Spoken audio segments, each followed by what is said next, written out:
শুভ সকাল বন্ধুরা, কেমন আছো সবাই? আশা করছি সকলে অনেক বেশি ভালো আছো। আমরাও না বেশ ভালো আছি। ওদিকে টেবিল ফ্যানটা রাত্রে বের করা হয়েছিল, যেহেতু বারান্দায় বসে নিচেই খাওয়া হয়েছিল, তো সেই কারণে ওটা কিন্তু বাইরেই রাখা ছিল, তো সেটা আগে তুলে নিলাম। এখন চলে আসলাম ঘরে বিছনাপত্রগুলো গোছাতে। রোজ আমার যেরকম নিয়তন রুটিন থাকে সেরকমই শুধু কাজগুলো করে যায়, শুধু দু একদিন না একটু অন্যরকম কাজ হয় আর একটু তাড়াও থেকে থাকে। যেহেতু আজ থেকে আবার দোকানে যাব, তো সেই কারণেই না কাজগুলো প্রচণ্ড তাড়াহুড়োর মধ্যেই কিন্তু আমি করে নিচ্ছিলাম। তো ঘরের প্রত্যেক কাজ করার আগে কিন্তু আগে যদি এরকম বিছনাটা পরিষ্কার করে নেওয়া হয়, অনেকটাই কিন্তু মনটা হালকা লাগে আর কাজে না প্রচণ্ড এনার্জি পাওয়া যায়। তো সকালবেলা আমি চেষ্টা করি ঘুম থেকে উঠে বাসি মুখে আগে বিছনাটা তুলে নিতে, তারপরে ব্রাশ করে অন্যান্য কাজগুলো করার। তো এ ঘরটা একটু টান করে আমি গুছিয়ে নিয়েছিলাম, এখন একটু ঝাড়ু দিয়ে পরিষ্কার করে দিলাম। এদিকে এর অবস্থাটা দেখো, বড় ছাতা নিয়ে কিন্তু ঘুরে বেড়াচ্ছে। তো যা হোক, আকাশটা অনেক পরিষ্কার চকচক করছে, অনেক ভালোও লাগছে যে শুকনো হয়ে যাবে জামাকাপড়গুলো। আর ঘরে না ভিজে জামাকাপড় দেখলে না বেশ বাজে লাগে। ঘরে আজ যাই হোক পরে থাক না কেন, জামাকাপড় যদি না ঝুলঝুল করে তখন কিন্তু বেশ বাজে লাগে। তো সকালবেলা উঠে না আগে আমি এই জামাকাপড়গুলো বাইরে বের করে দিলাম। তারপর এখন বেশ কিছুটা জামাকাপড় আছে, সেগুলো কিন্তু পুকুর থেকে অল্প একটু সার্ফের পানিতে ডুবিয়ে ভালোভাবে ধুয়ে আনবো। আর তোমরা দেখলেই হয়তো বুঝতে পারছো যে সকালের এই রোদ্দুরটা না একটু কিন্তু মিঠা মিঠা টাইপের হয়ে থাকে। তো দেখো, এখন গাছতলায় বসে পুকুর পাড়ে সুন্দর করে জামা কাপড়গুলো একটা একটা করে কেচে ধুয়ে পরিষ্কার করে নিচ্ছি। তো হয়তো তোমাদের আমার কথাগুলো শুনতে একটু অসুবিধা হতে পারে, যেহেতু আমি রাত্রে করে ভয়েস ওভার দিয়ে থাকি। আর এই সময় না প্রচণ্ড পরিমাণে ব্যাঙের ডাক আমাদের আশপাশ থেকে শোনা যায়, তারপরে ঝিঝি পোকা প্রচণ্ড হারে ডাকে। তো তার কারণে হয়তো কথাগুলো একটু অস্পষ্ট আসতে পারে, তবে সকলের কাছ থেকে তার জন্য ক্ষমা চেয়ে নিচ্ছি। তো দেখো, এখন টুকটুক করে সুন্দর করে জামাকাপড়গুলো একটা একটা করে ধুয়ে নিচ্ছি। আর রাত্রিবেলা যেহেতু ঈশাকে আর ডাইপার পরাচ্ছি না, ওর ইদানিং করে দেখছি বেশ র্যাশ বেরোচ্ছে, সেই কারণে কিন্তু কাঁথা বিছিয়ে একটা পেপার বিছিয়ে তার উপরে শোয়াচ্ছি। তো তার কারণে এতগুলো কাঁথা কাপড় রোজ আমার এখন বাড়তি একটা কাজ হয়েছে, এগুলো আবার ধোয়া।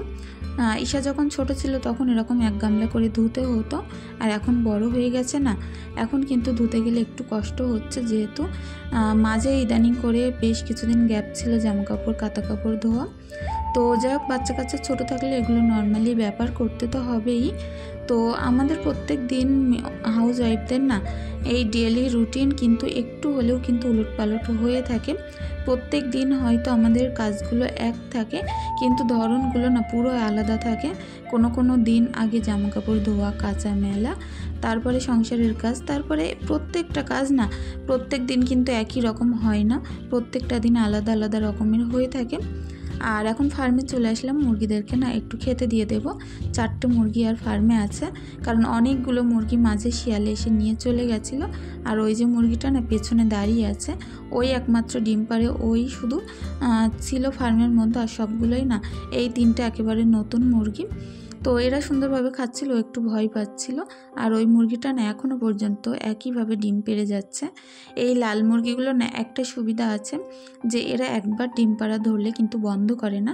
আর আমাদের বাড়ির উচ্ছিন্ন যে সকল খাবার দাবারগুলো হয়ে থাকে, ভাত, তারপরে বাচ্চারা বিভিন্ন রকম খাবার দাবার নষ্ট করে না, দোকানেরও তো প্রচণ্ড পরিমাণে কেক, বিস্কুট, মুড়ি, এই সকল জিনিসপত্র কিন্তু প্রায়শই নষ্ট হয়। তো সেগুলো দিলেই কিন্তু আমার মুরগিরা ভালোভাবে খেয়ে নেয়। তো তার কারণে ওদের জন্য আর আলাদা খাবার কেনা লাগে না। তবে যখন অতিরিক্ত হারে মুরগিরা ডিম পাড়া ধরে না, তখন তার সঙ্গে একটু ম্যাশও পাইল করে দিই, এতে করে না ওরা বেশ অনেক দিন যাবৎ ডিম পাড়ে। তো এদিকে দেখো, ঘরে এসে অনেকটা বাসনপত্র আমি মেজে ধুয়ে নিলাম, আর এখনও খানিকটা বাকি আছে। তো সকালবেলা না একটু রুটিন মাফিক কাজগুলো করতে হয়, আর একটু যদি ঢিলিমিশি করি না কাজগুলো কিন্তু পড়েই থাকবে, কিন্তু দোকানে যাওয়ার টাইমটা ঠিকই এসে যাবে। তো আমার সঙ্গে আমার বাচ্চারাও একটু তাড়াহুড়োর মধ্যেই থাকে সকালবেলা। ঈশাকে বললাম তুমি একা একা জুতোটা পরতে থাকো, সিমরানকে বললাম পরার বইটইগুলো গুছিয়ে নাও, কারণ এক্ষুনি দোকানে যেতে হবে। আর অনেকটা তাড়াহুড়োর মধ্যে এই কাজগুলো আমি করছিলাম। তো যাই হোক, হয়তো টাইমের মধ্যে করে উঠতে পারবো। তারপরে দেখো রোজকার যে আমার কাজ, যে চা করার আগে কিন্তু গ্যাসের চুলাটা পরিষ্কার করতেই হবে। এটা না আমার একটা অভ্যাসে দাঁড়িয়ে গেছে। যতই পরিষ্কার থাক না কেন, সকালবেলা করে চেষ্টা করি যে পরিষ্কার পরিচ্ছন্ন জিনিসে কিন্তু রান্না বসানোর জন্য, এতে করে না মনটাও কিন্তু বেশ হালকা হালকা লাগে। আর দেখবে জিনিসপত্র যতটা গোছানো হবে, পরিষ্কার করা হবে, ততটাই কিন্তু সুন্দর এবং নতুনের মতো থাকবে। কিন্তু আমরা যে কোনো জিনিস যদি ফেলে রেখে ভাবি সপ্তাহে একদিন ডিপ ক্লিনিং করব, তখন কিন্তু এই কাজগুলো না অতটাও কত যে ভারী পড়ে তখন করতে গেলে ঘান বোঝা যায়। তবে এখন এরকম টাইম পেলে অল্প অল্প সময়ে কিন্তু আমরা রান্নাঘরটা পরিষ্কার করে নিতে পারি, ঘর বাড়িগুলো পরিষ্কার করতেই পারি। তো জাস্ট মনে একটা বড় আকাঙ্ক্ষা থাকার দরকার, যেই কাজগুলো আমি করবই, এরকম একটা ধারণা নিয়ে কিন্তু কাজগুলোয় হাত দিলে অবশ্যই হয়ে যায় কাজগুলো। আর ঢিলেমিশি করলে তো আর বলার কথা নয়। তো সব দিন যে একই রকম এনার্জি থাকে সেটা বলার নয়, কিছু কিছু দিন একটু এনার্জি ফেল থাকে, সেদিন না কাজগুলো একটু কমিয়ে দিই। তো যতক্ষণ পারি চেষ্টা করি শরীরটাকে খাটিয়ে ভালো রাখার জন্য। দেখবে এই শরীরটা না যতই তুমি ভালোবাসা দেবে তত শুয়ে পড়বে। আর শরীরে যদি সামান্য কর্কট ব্যবহার করে থাকো, একটু প্রেশার দিয়ে থাকো, তাহলে কিন্তু শরীরটা সুন্দরভাবে চলবে। ওই কারণেই না শুয়ে না বসে সকাল থেকেই চেষ্টা করি টাইমগুলো নষ্ট না করে টাইমের মধ্যেই সকল কাজকর্ম করে ওঠার জন্য। তো এখন তো প্রায় কাজকর্ম শেষ, গাছগুলোকে একটু পানি দিয়ে নিচ্ছি। আর এরা আমার অনেকটাই কি বলবো, মানসিক শান্তি দেয়। কারণ এদের যখন দেখি তখন আমার মনটা ভালো হয়ে যায়। তো ঘরের কাজকর্ম শেষ করে দোকানে চলে এসেছিলাম। আর এখন কিন্তু বাজে ঠিক 12টা। সকাল থেকে আর কোনো ভিডিও শ্যুট করা হয়নি। সকালবেলা ওই চাটা খেয়ে চলে এসেছিলাম, আর সেই থেকে দোকানদারি করেই যাচ্ছি। এখান থেকে ঠিক যখন 1:30 বাজবে তখন দোকান বন্ধ করে বাড়িতে যাব। আর যেদিন ভিড়টা বেশি থাকে সেদিন কিন্তু আমি দোকান আরও দেরিতে বন্ধ করি। তাহলে বোঝো যে দুপুরের রান্নাটা করতে গেলে কতটা বেশি টাফ হয়ে পড়ে। আর যেহেতু শরীরটা অসুস্থ অবস্থায় কিন্তু কাজ করতে আরও একটু বেশি কষ্ট হয়ে যায়। তো ওই যে বললাম শরীরটাতে যা সহাবে তাই কিন্তু সইবে। ভালো সহালে ভালো সইবে, আর খারাপ সহালে খারাপ। তো সবসময় কাজের মধ্যে নিজেকে ব্যস্ত রাখলে মনটাও কিন্তু বেশ ভালো থাকে। বাইরে আশেপাশের কারুর কথাই আর কান যায় না অতটা। তো যাই হোক, ঈশাকে ওদিকে খাইয়ে দিয়েছিলাম আমি পাউরুটি, যে ভাজা পাউরুটিগুলো হয় সেই পাউরুটি আর দুধ। তো তারপরে বাড়িতে আসলাম, এসে এখন রান্নাটা বসাবো। কলমি শাক কেটেছি, বেগুন আলু কেটেছি, মাছ দিয়ে করব। আর এদিকে একটুখানি রসুন থেতো করেছি কলমি শাকে দেবো বলে। আদা রসুনটা আমি বাটা করে নিয়েছি। মাছে এখন সুন্দর করে নুন হলুদ মাখিয়ে একটু কড়কড়ে করে ভেজেই কিন্তু বেগুনে দেব। তো এই যে মাছটা এটা কিন্তু বেগুনে দিলে বেশ সুন্দর মজা। আর ভোলা মাছ যেহেতু আমি যেমন পছন্দ করি, আমার মেয়েরাও বেশ পছন্দ করে। এতে কাঁটাটা কম হয়। আর যদি যে নিহেরে মাছ বলে ওটা হলে তো আমাদের বাড়িতে আর কোনো কথাই নেই, আমার মেয়েরা অনেক সুন্দর করে খেয়ে নেয়। কিন্তু আমার হাজব্যান্ড যেহেতু মাছটা অত পছন্দ করে না, ওর জন্যই যখনই মাছ কিনে একটু ভেবেচিন্তে কিনতে হয়। তো এদিকে দেখো মশলাটা সুন্দর করে কষিয়ে আদা রসুন বাটা দিয়ে এর মধ্যে 2 পিস কাঁচা লঙ্কা দিয়েছি। যেহেতু বেগুন রান্না হবে, বেগুনে দেখবে কাঁচা লঙ্কা দিলে ফ্লেভারটা বেশ সুন্দর আসে। আমার কাছে কালো জিরে নেই, কালো জিরে যদি থাকতো একটু দিয়ে দিতাম, তাহলে কিন্তু এর ফ্লেভারটা আরও সুন্দর আসতো। তো এখন মশলাটা কষিয়ে একটু কষানো পানি দিয়ে এটা ফুটিয়ে কিন্তু সবজিগুলো একে একে সুন্দর করে তুলে দিলাম। এখন গ্যাসের ফ্লেমটা লো করে ঢাকা দিয়ে বাদবাকি যে কাজকর্মগুলো আছে সেটা করে ফেলবো। এটা আমার প্রত্যেক দিন অভ্যাসে পরিণত হয়ে গেছে যে গ্যাসের ফ্লেমটা লো করে দিয়ে বাদবাকি কাজ করে গা ধুয়ে এসে তারপরে পুরো রান্নাটা কমপ্লিট করা। আসলে সময় যখন হাতে কম থাকে তখন কিন্তু এরকমভাবেই আমাদের কাজকর্মগুলো করে নিতে হয়। সময় বেশি থাকলে তখন সব কাজ স্টেপ বাই স্টেপ কিন্তু করে নেওয়া যায়। আর হাতে সময় কম থাকলে তখন এরকম তাড়াহুড়ো করে করতে গেলে একটা কাজের মধ্যে কিন্তু আর একটা কাজ আমাদের সেরে ফেলতে হয়। তো এদিকে দেখো শাকটাও আমি বসিয়ে দেব। পেঁয়াজ রসুন লাল লাল করে ভাজা করে নুন হলুদ দিয়ে দিলাম। এর মধ্যে শাকগুলো চাপিয়ে আস্তে আস্তে নাড়তে থাকবো, আর বাদবাকি কাজগুলো কিন্তু করে নেব। তো যাই হোক, রান্না টান্নাগুলো ওদিকে হতে থাকুক। আর আজ না ভাবছি একটু সময় করে গিয়ে বাজারে যাব আর কিছুটা জিনিসপত্র কিনে নিয়ে আসবো। আমরা যেরকম এই হাউস ওয়াইফরা হয়ে থাকি না, আমাদের কিন্তু শখের শেষ থাকে না। তবে বাজেটের দিকে চিন্তা করলে তখন কিন্তু শখগুলো আপন ইচ্ছাই আস্তে আস্তে কি একটা যেন হাউদা হয়ে যায়। তো যাই হোক, আমরা অনেক কষ্ট করে সংসারের ভিতর থেকে ওই লুকোচুরি করে যা দুটো পয়সা এক জায়গায় করি, সংসারের টুকিটাকি জিনিসপত্র কিনতে গেলে কিন্তু ফুরিয়ে যায়। যেহেতু আমরা মধ্যবিত্ত ঘরের হাউস ওয়াইফরা, নিজেরা তো সেরকম আয় করি না, ইনকাম করি না। আর তবে যেটুকুনি করি না, নিজেদের মোটামুটি ওই সাজ পোশাক, তারপর রান্নাঘরের জিনিসপত্র, টুকিটাকি এই সকল জিনিসপত্র কিনতে কিনতে কিন্তু হাত ফাঁকা হয়ে যায়। তো যাই হোক, অনেক কষ্ট করে কিছু পয়সা এক জায়গায় করেছি। তো ভাবছি রান্নাঘরের টুকিটাকি কিছু জিনিস, ঘরের কিছু টুকিটাকি জিনিস, আর্টিফিশিয়াল যে গাছগুলো হয় না, ওরকম টাইপের কিছু কিনে নিয়ে আসবো। নিয়ে এসে কিন্তু ঘরে রেখে দেব, দেখতেও কিন্তু বেশ সুন্দর লাগবে। আমার এই রান্নাঘরটা না ছোট হলেও কি, এটা নিয়ে আমার অনেক স্বপ্ন যে টুকটুক করে অনেক সুন্দর করে সাজিয়ে তুলব। তো তোমরা যদি পাশে থাকো, অবশ্যই সেটা কখনোই সম্ভব হবে। আজ না হয় কাল অবশ্যই সেটা সম্ভব হবেই। তো যাই হোক, সন্ধ্যাবেলা ভাবছি ওই যে সংসার থেকে টুকটুক করে কিছু পয়সা বের করে সেই পয়সাটা জমিয়ে না আজ কিছু জিনিসপত্র কিনে আনবো, এনে রুমটাকে একটু অর্গানাইজ করব। তো এদিকে দেখো, আমার রান্না প্রায় শেষ। আর ভাতটা যেহেতু উতলে গেলে নামিয়ে রাখি, তো ভাতটা আবার সুন্দর করে বসিয়ে দিলাম। তো তার মধ্যে ঈশা জ্বালাতন করছিল ঘুমাবে বলে, যেহেতু অনেক বেলা হয়ে গেছে, সকাল থেকে এখনও ঘুমায়নি। তো ওই কারণে তাড়াতাড়ি করে কিছুটা ফেনা ভাত আর এক পিস মাছ ভাজা, একটুখানি তরকারি আর এক পিস মাছ নিয়ে ওকে আগে সুন্দর করে খাইয়ে দেব। তারপরে কিন্তু 1 লিটার দুধ খাইয়ে দিলেও ঘুমিয়ে পড়বে। আর তারপরে বাদবাকি কাজ আমি করে ফেলবো। এখনও ঘরটা মুছতে হবে, নিজে স্নান করতে হবে, সিমরানকে ভাত দিতে হবে। তো এরকম কাজের কোনো শেষ হয় না। তারপরে পোটেগুলো মুছতে হবে, উঠোনের সামনেটা একটু ঝাড়ু দিতে হবে। কাজ না আমার সামনে একের পর এক, যেন কখন কিভাবে যে এসে দাঁড়িয়ে যায় আমি নিজেও বুঝতে পারি না।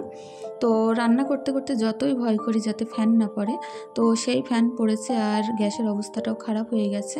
তো যেহেতু সকালে পরিষ্কার করা, খারাপ লাগছিল যে এটা আবারও মাজতে হবে, এত কাজ হাতে আছে, মুছে ফেললেই কিন্তু পরিষ্কার হয়ে যায় এমনিতে। কিন্তু যখন ফ্যান পড়ে না তখন মাজতে হয়, না মাজলে না একটা কিন্তু সাদা স্পট এর ওপরে পুরু টাইপের পড়ে যায়। তো তার কারণে সুন্দর করে গ্যাস টাইসগুলো মুছে পরিষ্কার করে নিলাম। নিয়ে এখন ঘরে যাব, ডাইরেক্ট ঘরটারগুলো আগে মুছে নেব। ওদিকে ঈশাকে আমি দুধ খাইয়ে, ভাত টাত খাইয়ে ঘুম পাড়িয়ে দিয়েছিলাম। এখন নিশ্চিন্তে মনের সুখে কাজগুলো করা যাবে। সিমরানকেও ভাত দিয়ে দিয়েছে, ও না ভাত খাওয়া শুরু করে দিয়েছে। তো যাই হোক, ঘরগুলো খুব বেশি বড় না, ছোট ছোট, যার কারণে না মুছতে অতটাও কষ্ট হয় না। আর এমনিতেও আমি হাত দিয়ে মুছি, তবে পায়ের অসুবিধার কারণে না এখান থেকে ওখানে সরতে গেলে অনেক কষ্ট হচ্ছে বসে বসে। তো সেই কারণেই এখন এই মপ দিয়েই কিন্তু মুছতে হচ্ছে। বলে না মানুষ অভ্যাসের দাস। তো ওই যে কলে পড়ে এখন আমার এই কাজগুলো করতে হচ্ছে। যে কাজ পছন্দ না সে কাজটাও কিন্তু এখন করতে হচ্ছে। দাঁড়িয়ে দাঁড়িয়ে ঘর বাড়িগুলো মুছছি।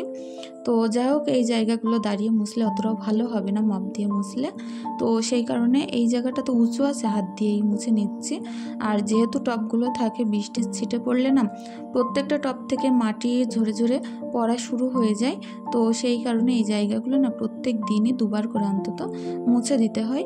যেহেতু এখন বর্ষাকাল, রোজই বৃষ্টি হচ্ছে আর কাদা ছিটকে ছিটকে চারিদিকে হচ্ছে। তো বারান্দাটা আমি আগে ঝাড়ু দিয়ে নিয়েছিলাম, তারপরে এখন মুছে নেব। এমনি দেখবে যখন হাতে মোছা হয় না তখন কিন্তু এমনিতেই পরিষ্কার হয়ে যায় ঝাড়ু না দিলেও।